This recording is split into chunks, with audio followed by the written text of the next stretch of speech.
Bien, bonjour à toutes et à tous. Nous sommes à nouveau réunis pour une prise de parole de Madame Groll et de moi-même dans le cadre du dossier de la disparition de Lina. La dernière prise de parole n'est pas si vieille. Nous étions là le 2 février, nous sommes aujourd'hui le 22 mars. Demain, ça fera 6 mois. 6 mois que Lina a disparu.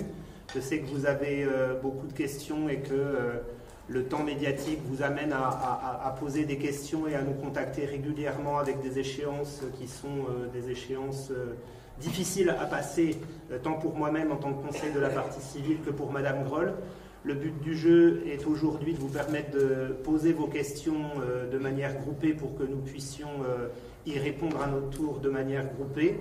Mais cette intervention, contrairement à la précédente, c'est Madame Groll qui l'a souhaitée à titre principal pour vous parler de deux choses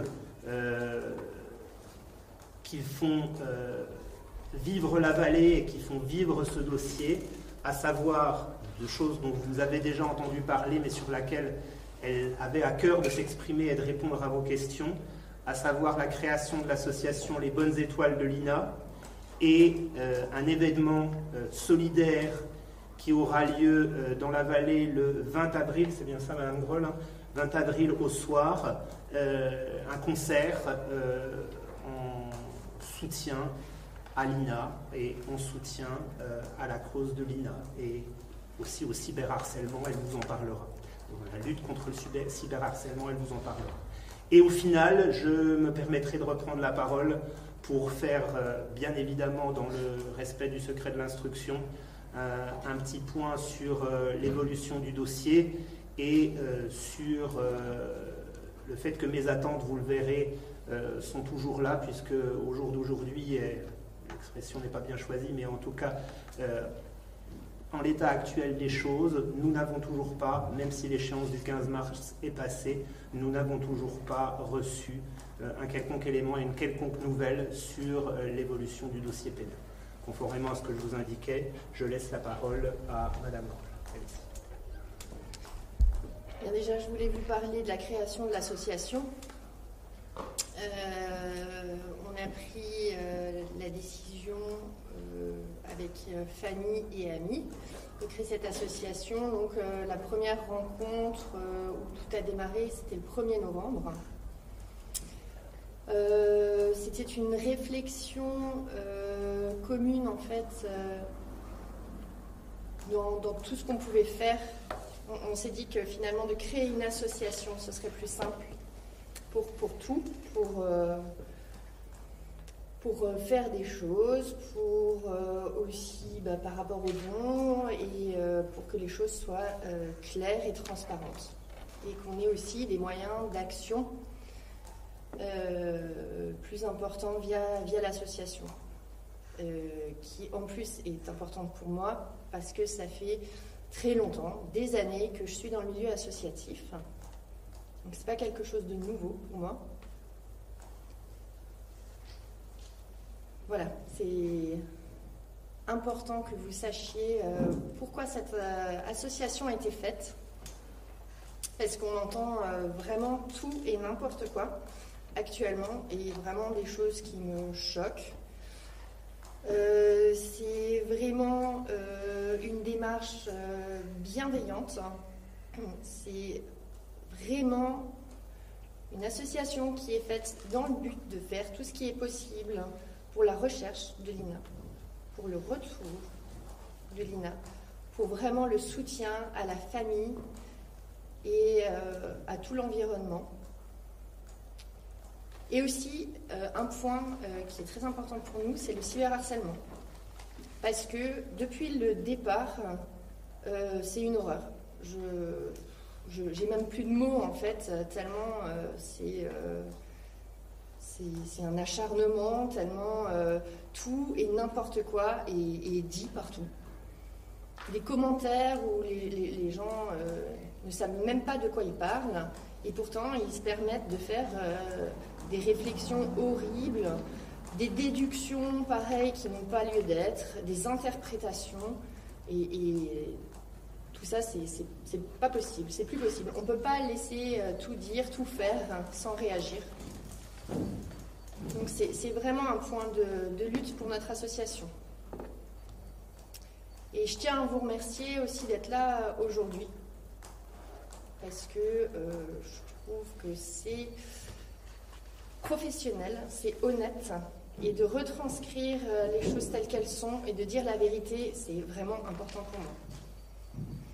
Il y a des réseaux, mais aussi d'autres journaux, je me permets de mettre des guillemets, qui font non pas de l'information, mais de la désinformation, qui fait aussi que les gens sont amenés à penser tout et n'importe quoi, parce que ils lisent et croient en fait ces articles complètement délétères, qui sont complètement délétères pour l'enquête.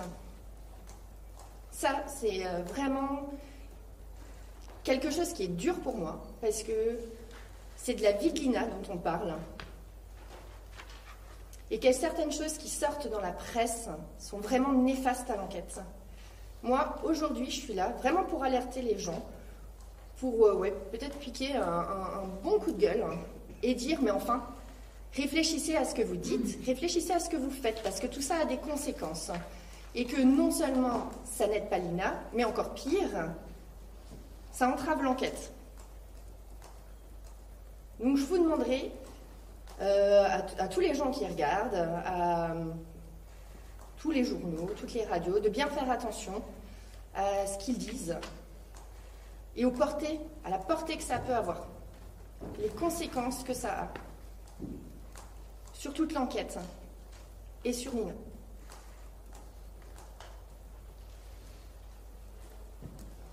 Tu parles du concert, voilà. Un exemple des actions dont vous parliez. Voilà, tout à fait. Le concert. Alors le concert, l'idée est partie du groupe Why Not. Il se trouve qu'en fait, l'épouse d'un des membres du groupe est une amie à moi, qui était déjà intervenue au début de la disparition de Lina, en nous emmenant des repas.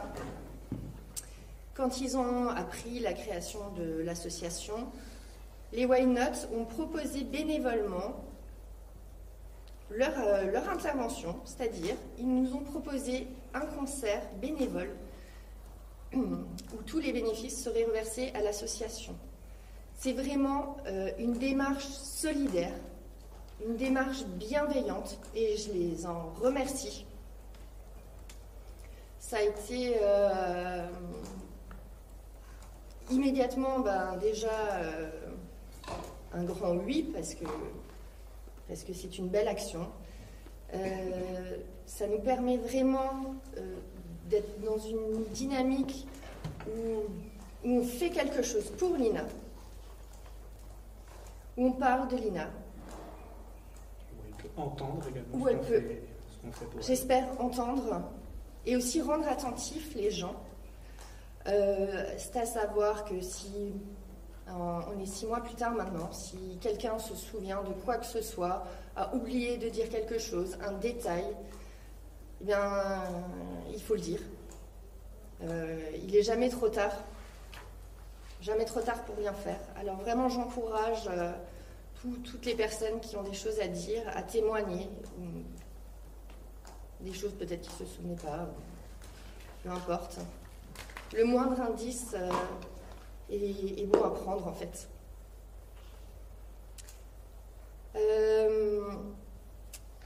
Du coup, ce concert est vraiment dans ce sens positif. C'est une solidarité qui touche toute la vallée et qui touche aussi plein de gens partout en France.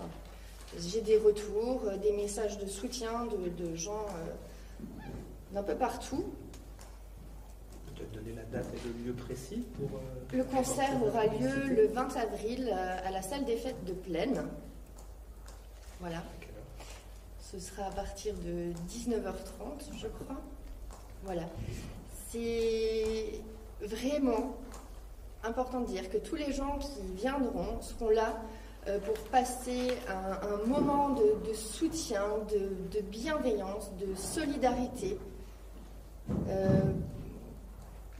pour l'association, pour l'INA. Et je tiens vraiment à ce que ce soit le point d'ordre de la soirée. C'est un choix, ce que vous disiez. C'est un choix. Que vous voilà, aviez fait. on va. Voilà, j'en profite pour rebondir là-dessus, puisque j'ai entendu dire que c'était genre un coup monté avec les gendarmes pour essayer de voir des choses, ce qui n'est absolument pas le cas.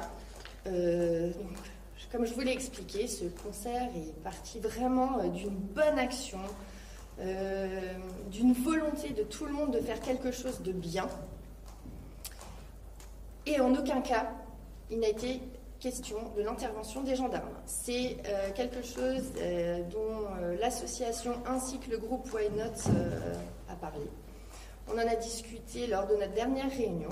Et il a été bien dit et clairement qu'il n'y aurait pas d'intervention de gendarmes. Ce n'est pas le but du concert. Vous me disiez, Madame Groll, c'est que c'est vraiment une pause dans l'enquête, c'est un moment de solidarité, d'humanité. C'est complètement scindé, c'est un concert solidaire. Je le répète, vous l'aviez annoncé. C'est pas l'enquête.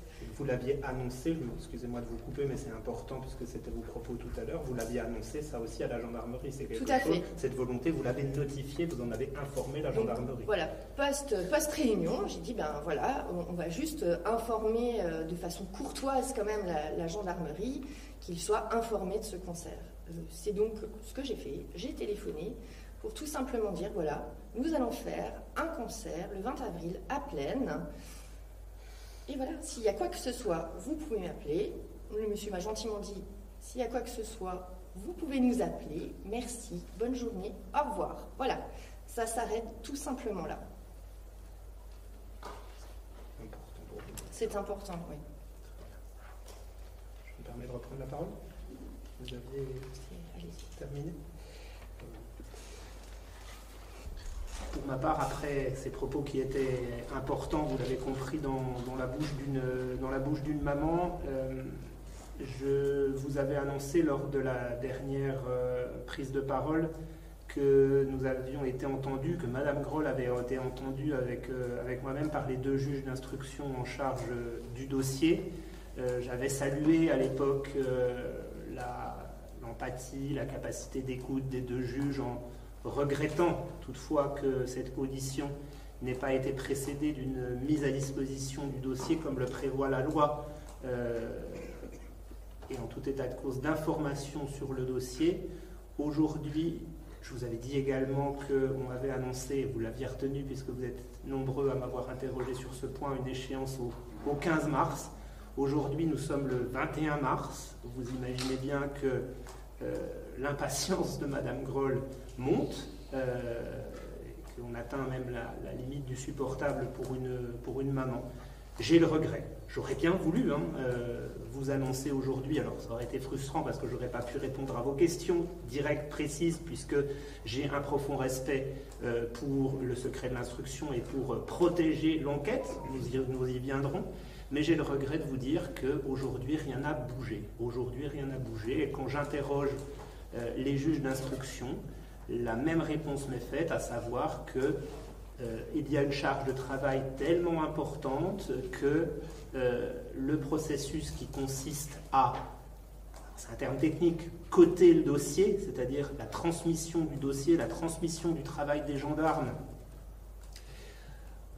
le retour du travail des gendarmes au cabinet des juges d'instruction pour qu'ensuite il soit coté, qu'il soit intégré officiellement dans la procédure, n'est toujours pas fait. J'entends, et je tiens à le dire encore une fois aujourd'hui, mon but n'est pas de dire que les juges d'instruction et les services de recherche, la section de recherche dans la gendarmerie de Strasbourg ne fait rien, bien au contraire. Je réitère, et Madame Groll réitère, le profond respect et les remerciements vis-à-vis du travail de la section de recherche de Strasbourg. Il y a, je crois, 15 membres de cette brigade de gendarmerie, cette section spéciale montée uniquement sur ce dossier, qui travaillent 24 heures sur 24 et 7 jours sur 7. Merci à eux, et on sait combien ça doit être dur. Simplement, Madame Groll ne peut plus comprendre qu'on n'a pas de temps pour elle dans ce dossier et qu'on n'a pas de temps pour l'informer de ce qui se passe dans ce dossier. Encore une fois, il y a un secret de l'instruction, c'est prévu par la loi, c'est quelque chose qui doit être respecté, mais il est également prévu par la loi que après qu'une partie civile, comme Madame Groll dans ce dossier, qui n'est pas une partie civile lambda, c'est la personne la plus intéressée par la disparition de sa fille. Ce n'est pas quelqu'un du grand public qui cherche, vous l'avez entendu tout à l'heure, à se nourrir de sensationnalisme. Bien au contraire, elle évite soigneusement d'aller sur Internet. Je pense que vous le savez tous, hein, on ouvre Internet Explorer et tout le temps on est agressé, assailli par des notifications, des prétendues nouveautés sur le dossier de Lina. Et cela fait souffrir ma cliente. Aujourd'hui, elle a besoin de savoir, et elle ne peut plus entendre cet argumentaire qui consiste à dire « nous n'avons pas le temps de coter le dossier ». Nous entendons, Madame Groll et moi-même, qu'il faut protéger la sérénité de l'enquête, il faut qu'il n'y ait pas de fuite dans le dossier. Mais même sans cela, il y a des fuites. Vous lisez sur les médias des sources, des éléments qui sont prétendument des nouveautés, qui en fait sont des choses qui sont éculées, qui ont déjà été vérifiées et qui ne donneront rien. Aujourd'hui, à tout le moins, je ne comprends pas, et Madame Groll ne comprend pas pourquoi nous ne sommes pas informés à tout le moins des pistes qui sont fermées dans le dossier, puisqu'avec un travail qui se déroule 24 heures sur 24 et 7 jours sur 7, qu'on ne me dise pas, ce serait incompréhensible que toutes les pistes restent ouvertes. Il y a forcément du travail qui a été fait, et il y a forcément des pistes qui sont laissées de côté parce qu'elles ont été vérifiées. Je pense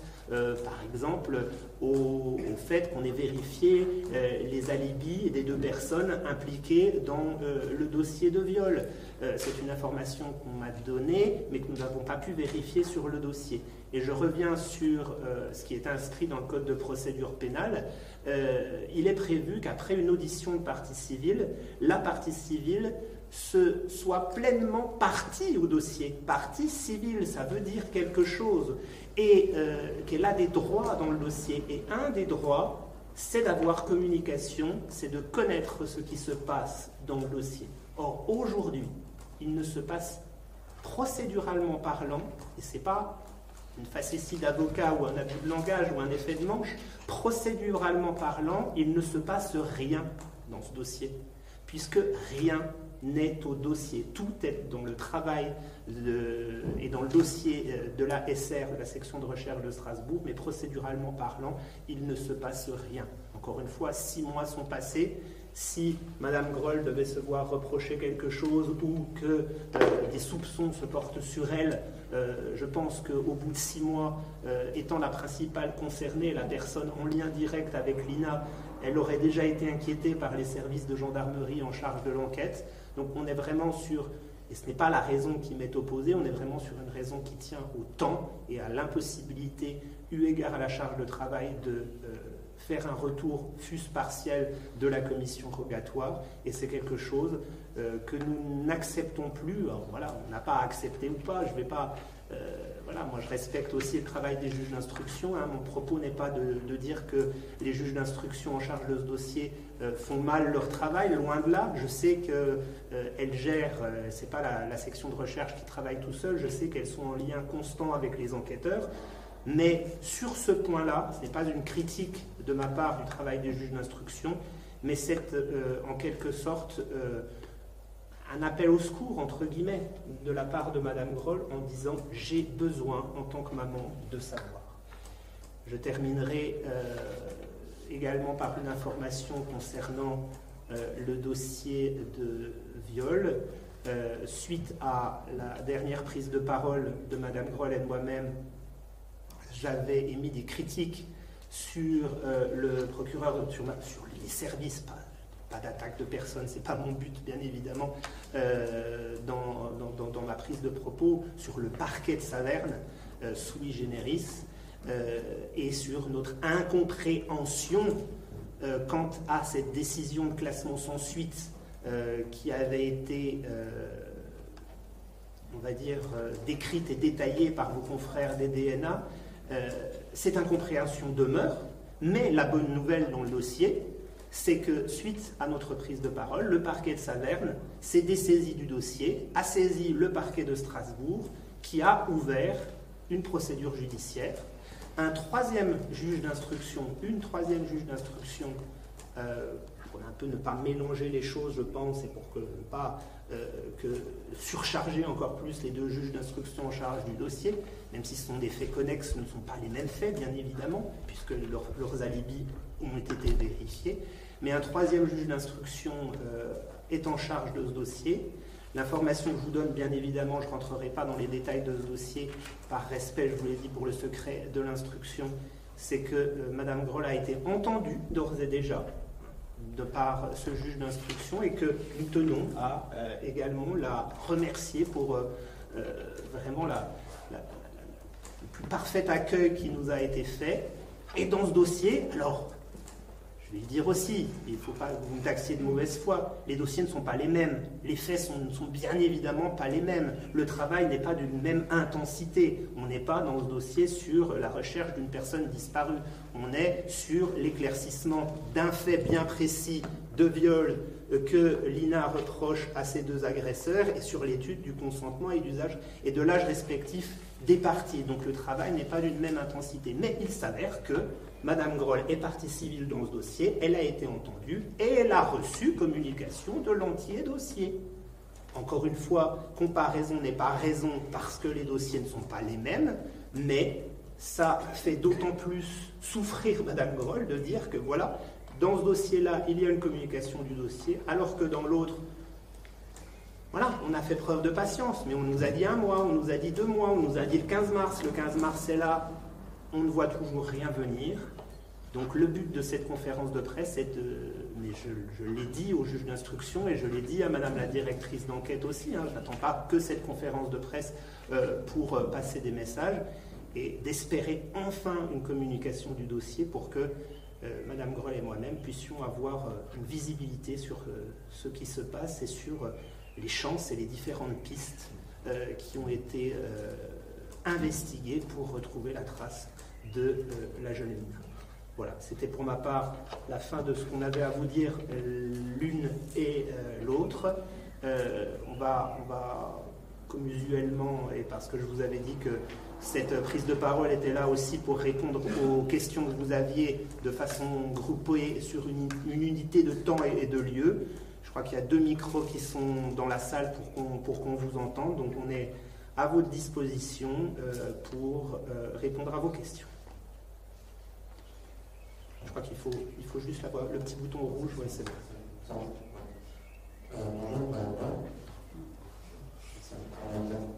On va faire sans micro. On va le faire sans micro, c'est mieux, oui. Il y a une autre plainte que vous aviez déposée contre un youtubeur. La dernière fois que vous aviez pris la parole, vous indiquiez que vous souhaiteriez que ça avance un peu plus vite, histoire que les faits ne soient pas prescrits.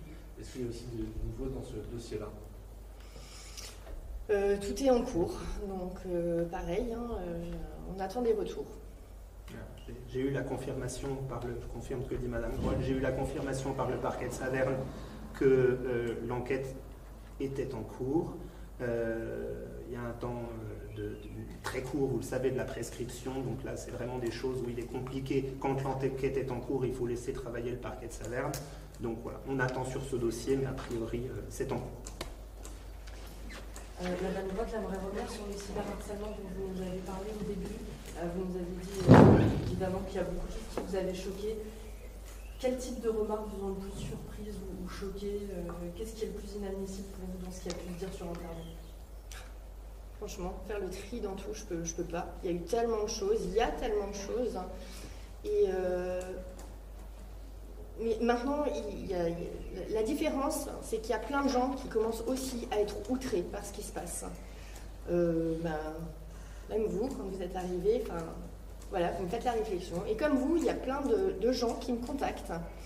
Je vais vous donner un exemple. Samedi soir, une dame me téléphone du bar pour me dire, écoutez madame, je vous appelle, pas pour vous embêter, mais juste pour vous dire que je suis terriblement choquée. Je ne comprends pas comment c'est possible.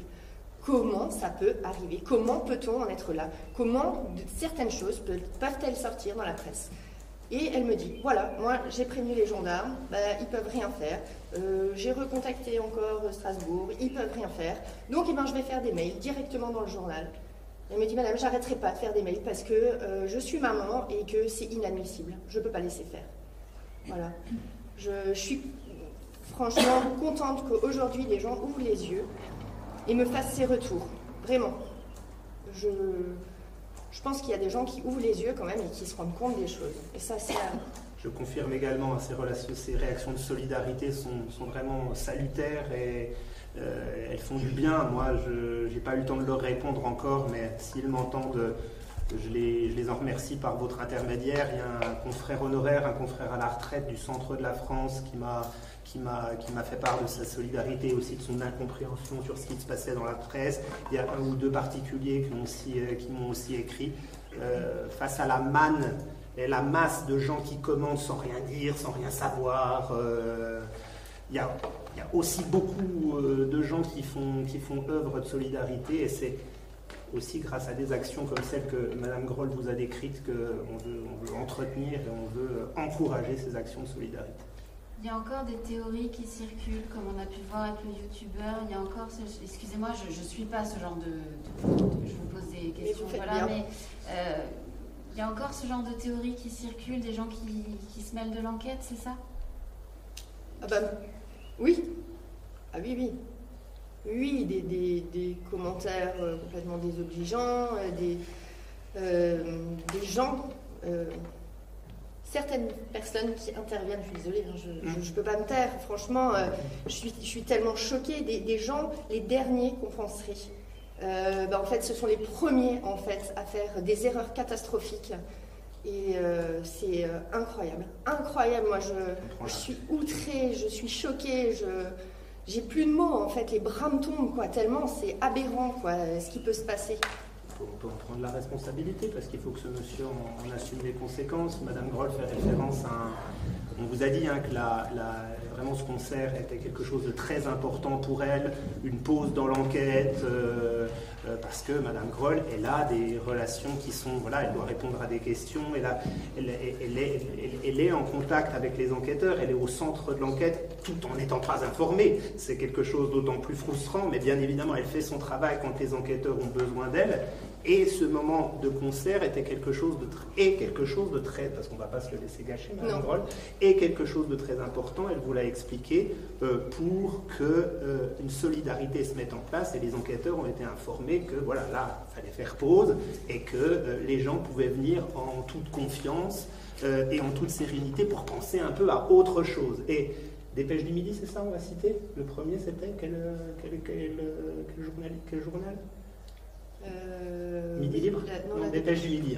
On lit dans la Dépêche du Midi qu'un général de gendarmerie à la retraite se fait office d'expert en disant « Mais moi, je vais vous raconter comment ça va se passer, je le sais, les gendarmes vont prendre toutes les plaques, ils vont aller vérifier, ils vont prendre des photos au cas où l'agresseur de Lina soit présent dans la salle, au cas où la maman se prend une engueulade avec quelqu'un. » Mais c'est inadmissible, Madame Groll et moi-même avons appelé immédiatement la rédaction en chef de ce journal. Je tiens à dire que cet article a été immédiatement retiré. Je tiens à dire que le rédacteur en chef m'a appelé personnellement pour présenter ses excuses à Madame Groll ainsi qu'à moi-même, et surtout à Lina, on va dire, comme la principale intéressée. Mais vous imaginez le préjudice que Madame Groll subit, et vous mentionnez quel type d'harcèlement. Alors, c'est pas du harcèlement, mais c'est des gens qui ne savent pas, qui ne connaissent rien, et parce qu'ils sont experts, parce qu'ils sont colonels de gendarmerie à la retraite, ils se permettent de prendre la parole. J'espère très sincèrement que ce monsieur, à chaque fois qu'il se regarde dans un miroir, il a vraiment honte de lui. Honte de ce qu'il a fait, honte de ce qu'il a dit. Vraiment, vraiment. Parce qu'il sait forcément qu'il a entravé l'enquête. Il a entravé une enquête judiciaire en cours. Il met en danger Lina, et ça, je pardonne pas. Je passerai pas. Et s'il faut parler directement avec ce monsieur, je le ferai. Et surtout, il vous a gâché un moment. Voilà, il a parlé. Oui, non, mais il a parlé sans rien dire. C'est pas possible. Il a parlé sans savoir. Voilà pour un exemple qui a choqué Madame Groll récemment. Et qui m'a choquée et qui a choqué énormément de gens. Parce que, en fait, c'est venu à mes oreilles parce que des gens ont été choqués et qu'en fait, ils m'ont envoyé des liens d'articles, ils m'ont envoyé des captures d'écran, ils m'ont dit mais enfin, c'est pas possible, quoi. Sur le fait que vous n'ayez pas encore accès au dossier, on vous dit que c'est uniquement un problème matériel, à savoir justement que le dossier n'est pas coté. On ne peut pas vous tenir informé par téléphone, vous recevoir justement pour vous mettre à jour. Alors, procéduralement parlant, les juges d'instruction ne sont pas non plus au service des avocats de la défense, madame. C'est-à-dire que c'est pour ça, justement, qu'il est prévu l'accès au dossier pour une partie civile. Alors, à l'époque, c'était la version papier, il y a quelques années, où on allait au greffe et on ressortait avec des ramettes de papier et qu'on avait les versions papier des dossiers. Maintenant, c'est des versions numérisées.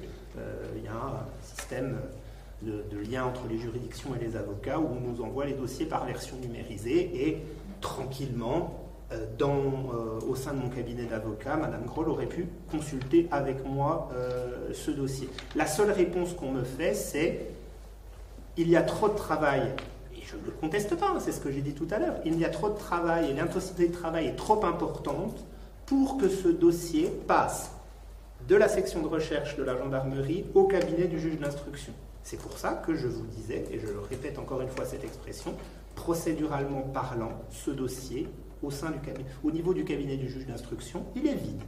Il est vide. Il n'y a rien dans le dossier du juge d'instruction, puisque sinon, je devrais en avoir connaissance. Après, parler avec le juge d'instruction, moi, j'ai pas... Encore une fois, j'ai un profond respect pour le travail de ces deux personnes, et je n'ai pas à m'imposer dans leur agenda. Elles ont un agenda, elles n'ont pas que ce dossier-là à traiter. Ce dossier-là leur prend énormément de temps. Encore une fois, je les respecte. Je n'ai pas à m'immiscer et à dire voilà, moi, Maître Héroldi, avocat au barreau de Strasbourg, je veux que vous me parliez. Non, la loi prévoit justement un moyen d'information et c'est ce canal-là. C'est ce canal-là que j'aimerais voir activé le plus tôt possible. J'espère avoir répondu à votre question. Et comme vous disiez, au moins vous tenir informé des pistes fermées. Ben, ça, c'est pour un petit peu répondre à... Il y a deux arguments qui peuvent m'être opposés et que je peux comprendre pour ne pas avoir accès au dossier. C'est le temps, j'y ai répondu, et c'est la protection de la sérénité de l'enquête et éviter les fuites. Déjà, on voit que même si l'avocat de la partie civile et la partie civile n'ont pas accès au dossier, les fuites, elles existent. Donc voilà. Donc, je ne pense pas que le fait d'informer Madame Groll du contenu du dossier, elle n'a aucun intérêt. Vous l'avez entendu réagir sur ce colonel de la gendarmerie. Elle sait très bien que si elle fait fuiter le dossier, c'est l'INA, les intérêts de l'INA qu'elle dessert. Et quand bien même, s'il y avait cette inquiétude de la part du juge d'instruction, c'est pour ça que je dis au moins les pistes qui sont fermées, puisque les pistes qui sont fermées, qui sont froides, qui sont totalement voilà, hors de propos, au moins la maman saurait qu'on a, plutôt que de se dire, vous l'avez dit la dernière fois, dans sa tête tout tourne, les questions se posent, elle n'arrête pas de se poser des milliards de questions et c'est normal. Moi j'ai un avantage sur elle, c'est que je n'ai pas que ce dossier-là, donc je peux m'aérer la tête et penser à autre chose. Elle, non, c'est le seul dossier, c'est le dossier de sa vie, c'est le dossier de sa fille. Donc elle ne pense qu'à ça. Et donc avoir un accès aux pistes qui seraient fermées permettrait de lui accorder un peu de sérénité pour dire, bon ben voilà, je m'imaginais que c'était peut-être lui ou elle, ça, les enquêteurs, parce qu'encore une fois, on leur fait confiance et il y a un lien très fort de collaboration avec eux. Et si les enquêteurs nous démontrent que ça, ils ont vérifié et que c'est écarté, compléter si je pense que c'est très bien résumé, je les remercie, je sais qu'ils font un énorme travail et qu'ils donnent beaucoup de leur temps, de leur personne, parce que c'est vraiment difficile et c'est pour ça aussi que je suis là aujourd'hui, c'est peut-être pour leur apporter un petit coup de main et les aider pour qu'ils puissent faire leur travail correctement et sereinement, sans avoir en permanence à faire le tri dans ce qui est vrai ou pas vrai, ou des choses qui sortent, où ils doivent se justifier, ce qui leur fait perdre un temps énorme. Et donc ça c'est non. La seule priorité, c'est de trouver l'INA. Voilà. Et donc tout ce qu'on va faire, c'est dans ce but premier. Le reste n'a plus lieu d'être. C'est pour ça que c'est un appel, quand vous disiez, Mme Groll, quand vous avez quelque chose à dire, dites-le, mais soyez-en sûrs. Ne dites pas des choses pour être sur le devant de la scène. Soyez-en sûrs dans l'intérêt de l'INA et dites-le aux enquêteurs et pensez au travail des enquêteurs pour que les pistes que vous donnez à vérifier aux enquêteurs soient des pistes dont vous êtes intimement convaincus. C'est-à-dire aussi quand même que si les gens ont des choses à dire, c'est pas sur les réseaux sociaux qu'on les dit, mais directement aux gendarmes. Ça veut dire appeler la gendarmerie et témoigner officiellement. Est-ce que vous pensez que 6 mois après, il y a encore des gens qui savent des choses, qui ne l'ont pas dit, malgré, on a tellement parlé de la disparition de l'INA, vous pensez qu'il y a encore des gens qui savent des choses et qui ne l'ont pas dit et qui pourraient le dire encore? Il se peut, oui. Oui. J'en suis sûre. Il y a quelque chose qui peut revenir, un truc qui nous alerte à un moment donné parce qu'on vit une situation qui va nous rappeler une autre situation à laquelle on n'avait pas du tout pensé et on se dit peut-être c'est trop tard, mais en fait non, c'est pas trop tard. Il est toujours temps de le dire.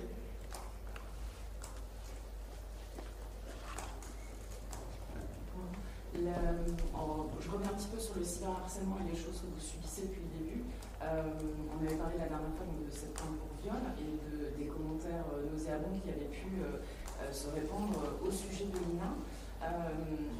Est-ce que vous pensez aujourd'hui que, même si ces deux jeunes gens sont a priori mis hors de cause dans le dossier principal,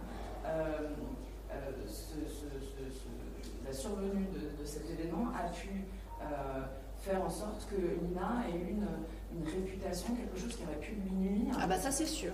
Et par ricochet, bien sûr, dans complètement. Qui nous occupe là. Ça c'est certain. Ça a été. Je découvre aujourd'hui qu'elle a subi des commentaires horribles. Et bien sûr, comment vous traversez ça, l'adolescence, bien sûr, c'est obligé que ça lui a nuit. Ça nuit à sa réputation, ça nuit à la façon dont les autres ont pu la regarder, au regard des gens sur elle. Est-ce que par extension, vous pensez que c'est aussi peut-être une piste Alors ça, c'est purement de l'enquête. Moi, je ne ferai pas de commentaires là-dessus. En tout cas, le cyberharcèlement est aussi important pour ça, c'est parce que l'origine de la plainte de l'INA et ce qui la pousse à porter plainte, c'est aussi, suite au fait qu'elle a subi, les moqueries et les ignominies déversées sur elle dans les réseaux sociaux. Elle a subi à ce moment-là et c'est ce qui l'a poussée à mettre fin. Tout à fait. Autre question? Juste, Madame Groll, on vous a posé la question la dernière fois. On se doute de la réponse, bien sûr, mais ça fait 6 mois. Dans quel état d'esprit vous êtes? Vous me disiez la dernière fois, je garde espoir. Voilà. Dans quel... 6 mois plus tard... C'est toujours l'ascenseur émotionnel. Ça, il y a vraiment des jours où je suis vraiment 36e dessous, et puis des jours où, c'est reparti. Mais dans le fond, je lâcherai rien. Ça, c'est sûr et certain. Jusqu'à ce que l'INA soit là, je vais me battre. Je continue de me battre et garder espoir, toujours. Finalement, dans ce cadre-là, le fait de se battre, la création de cette association, c'est aussi ça, c'est avoir une base sur laquelle se battre, et puis qu'on n'oublie pas l'INA, ou du moins que dans tout ce bruit de cyberharcèlement et d'horreurs qui sont racontées, on redonne une autre voix à l'INA. Complètement. Cette association, elle s'appelle les Bonnes Étoiles de l'INA, parce que je crois vraiment que chaque personne qui a œuvré depuis le début est une bonne étoile. Chaque personne qui est venue pour les battus, chaque personne qui a contribué à nous aider, tous ceux qui sont là et qui continuent d'être là, c'est des bonnes étoiles. Et je crois qu'il y en a de plus en plus. Et ça continue? Et ça continue. Le travail en commun, etc. Vous continuez à travailler ensemble? Alors, on fait des choses. Après, les battues, c'est compliqué parce que on a fait un énorme travail de battues et que là, on ne sait pas plus trop où aller. Voilà. D'où aussi maintenant le concert et d'autres choses voilà, plus concrètes qui peuvent être mises en place via cette association pour continuer cette lutte. Et se tenir à la disposition de la gendarmerie si besoin d'être. Dans un entretien que vous avez accordé à l'AFP qui a été parlé ce matin, vous disiez que cette conférence de presse, vous l'espériez, déclencherait peut-être un cas de conscience. Qu'est-ce que vous pouvez dire pour déclencher ce cas de conscience? Comme je crois que je ne fais pas beaucoup d'interventions, mais le peu d'interventions que je fais, vraiment, je l'espère à chaque fois. J'espère que quelqu'un aura ce cas de conscience, que quelqu'un va se dire finalement, j'ose parler, ou j'ose dire ce que je sais, ou ce que j'ai vu, ou quelque chose qui peut alerter. Sensibiliser les gens vraiment à cela, parce que c'est important toujours et encore. Encore une question à gauche. Vous pensez que la clé de l'énigme, parce qu'on est dans un périmètre restreint avec une petite route peu connue, enfin, c'est pas une autoroute, hein, c'est vraiment un endroit qu'il faut connaître, vous pensez que la clé de l'énigme n'est pas forcément très loin, que les gens savent des choses? Vous ne croyez pas au coup de pas de chance, voilà, l'inconnu total qui passe par hasard sur cette route?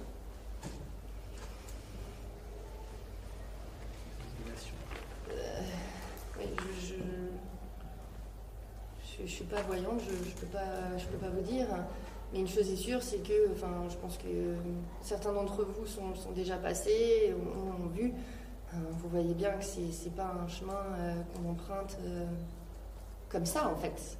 Moi, je dis toujours, on n'y passe pas, on y va.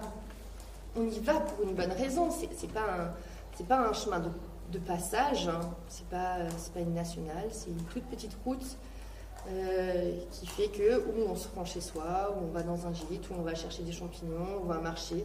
C'est un coin qu'on doit quand même un peu connaître pour l'emprunter. J'avais une question. J'imagine que oui, puisque vous nous en parlez, mais la presse est bienvenue au concert du 28, on pourra être là.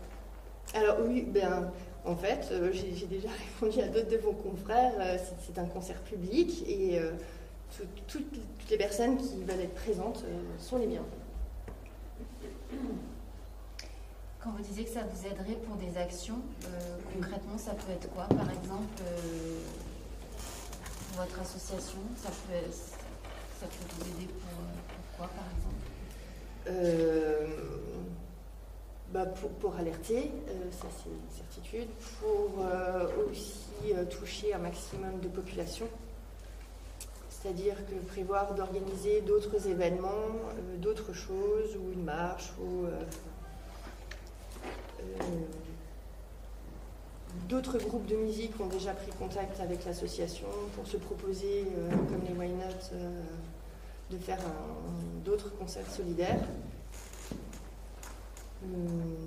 Voilà, l'association permet de poursuivre ce genre de choses. Je pose une question de cash. Est-ce que vous avez besoin d'argent? Est-ce qu'on peut faire des dons aussi? Est-ce que c'est ça que vous attendez? Alors, on attend du soutien, on attend aussi une aide financière aussi qui est réelle. On s'en est très vite rendu compte et c'est aussi un peu le démarrage de l'association. Au départ, ma famille s'est cotisée en fait pour m'aider. Tout mon entourage, les bénévoles, voilà, toutes ces personnes, comme dit, sont venues, ont fait les battues, c'est-à-dire aussi se déplacer. Ils n'habitent pas forcément déjà à côté. Ces gens sont venus, ont tourné, c'est-à-dire que l'essence aussi est une réalité, une vraie réalité. On va pas tourner autour du pot, même si je sais être solidaire également, les honoraires d'avocat font partie aussi des frais qu'il faut exposer dans ce dossier-là, bien évidemment, puisque c'est un dossier de longue haleine, donc voilà. Oui, tous les frais annexes en fait, dont on ne pense pas, Mais oui, effectivement, il y a l'avocat. Si je dois bouger, voilà, il faut aussi pouvoir. Les repas, au départ, on était des fois une vingtaine de personnes midi et soir à table. C'est une grosse intendance, hein, budget également. Voilà, si on peut avoir plein de personnes bénévoles qui aident via l'association et avoir une aide financière de l'association pour pouvoir conjuguer tout ça et avancer plus facilement, oui, c'est une bonne raison. Parce que de manière concrète, il y a des frais d'adhésion à l'association, alors c'est ça? Alors on a demandé 5 € d'adhésion pour que ce soit accessible à tous ceux qui veulent. En fait. Voilà. L'association sera partie civile également? Nous ne l'envisageons pas pour l'instant, on ne va pas mélanger les choses. La partie civile, c'est Madame Groll. L'association ne sert pas à ça pour l'instant. Encore une question sur la gauche. Je reviens un petit peu sur un élément d'enquête que je me permets, parce que vous l'avez évoqué dans un reportage télé. C'est le vol consécutif 2 fois de la moto de Lina à l'intérieur de votre garage. Est-ce que c'est quelque chose que vous liez éventuellement j'imagine qu'il n'y avait pas eu de prise d'empreinte ou d'enquête approfondie. Hein. Est-ce que c'est quelque chose que vous liez éventuellement à une malveillance qui se serait poursuivie là, ou pour vous n'en faites pas? Je ne sais pas, j'attends le retour dans le dossier d'instruction. En fait, je peux peux pas vous répondre. En fait. Ça fait partie de la frustration, des pistes qu'on livre. Peut-être que, c'est l'exemple type, madame, peut-être qu'il y a eu une investigation et que cette piste est fermée, mais comme nous n'avons pas accès au dossier d'instruction, nous sommes dans l'incertitude. Voilà. Est-ce qu'on a fait le tour des questions? Bien, écoutez, merci beaucoup à toutes et à tous.